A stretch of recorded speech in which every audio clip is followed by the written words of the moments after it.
చాలా కష్టం. ఎక్కడో అన్నోన్ ఫీల్డ్కి వెళ్తున్నావు అని అంటే ఏదో నేను వస్తానని నమ్మకం. ఎందుకంటే నాన్నగారులాగా పోలీస్ డిపార్ట్మెంట్ అనుకున్నా, ఇంకోటి అనుకున్నా, నేవీ ఆఫీసర్ అనుకున్నా, కిక్ ఇవ్వటం లేదు. అదే సినిమా యాక్టర్ అని అప్పటి నుంచి సినిమా మీద దృష్టి పెట్టలిట్టుకుంటే వెళ్ళి 4 ఫోటోలు తీసుకుని ఆఫీసుకి వెళ్తే ఎవడో ఆదరించడు. నేను ఒక ఫిలిం ఇన్స్టిట్యూట్లో ట్రైనింగ్ ఆదరణ ఉంటుంది, రాబో కూర్చొని చేసి టీ అని ఇస్తారేమో అనే ఉద్దేశంతో నేను ఫిలిం ఇన్స్టిట్యూట్లో జాయిన్ అయితే అక్కడ ఒక్క రోజు కూడా రమ్మండి, ట్రైనింగ్ పూర్తి అవ్వకుండానే నన్ను నా టాలెంట్ని చూసి ఆయా ప్రొడ్యూసర్లు అప్పటికప్పుడు నాకు వేషాలు ఇవ్వడం మొదలుపెట్టారు.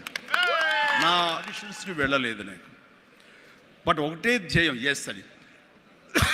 ఆ టైంలో అందరూ తెలుసుకోవాల్సింది మీ పాండి బజార్ వెళ్ళేవాడిని ఎప్పుడైనా.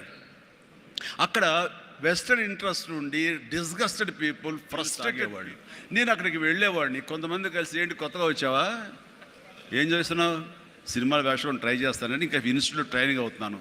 ఆహా అబ్బో రైట్ రారా, వీడికే దిక్కుముక్కు లేదు, సోసోగా కనిపించి నీకేంటా ఇక్కడ అక్కడ ఆశ పెట్టుకోకు, ఇక్కడ ప్రతి ఒక్కరు కూడా సినిమాలో ఏదో ప్రయత్నం చేసిన వాళ్ళే, ఇక్కడ నా అనేవాళ్ళు ఎవరు లేకపోతే నువ్వు రాణించలేవు అని చెప్పినప్పుడు చాలా డిసప్పాయింట్ అయిపోయేవాడిని, సల్క్ అయిపోయేవాడిని, కుంగిపోయేవాడిని. అలాగే రూమ్కి వెళ్ళేవాడిని. ఆ రోజంతా నిద్రపట్టేది కాదు నిజమా అనేది. నేను ఏదైతే ఆశలు ఏదైతే మనసులో పెట్టుకుని నేను సరిపోయేది, బ్రేక్ అయిపోయేది, కూలిపోయేది. అప్పుడు నేను ఒక్కడే, నాకు ఆంజనేయ స్వామి ఒక్కడే నాకు ఉండేవాడు. ఆయనతోటే నేను కాన్ఫరెన్స్ చేసేవాడిని, ఆయనతోటే సంభాషించేవాడిని. ఆయనతోటి నేను ఏది మాట్లాడినా సరే ఆయన నాకు బదులు చెప్తున్నట్టు అనిపించేది. నేను ఎవరెళ్ళమన్నారు అక్కడికి నెగిటివిటీ ఫీల్డ్లోకి.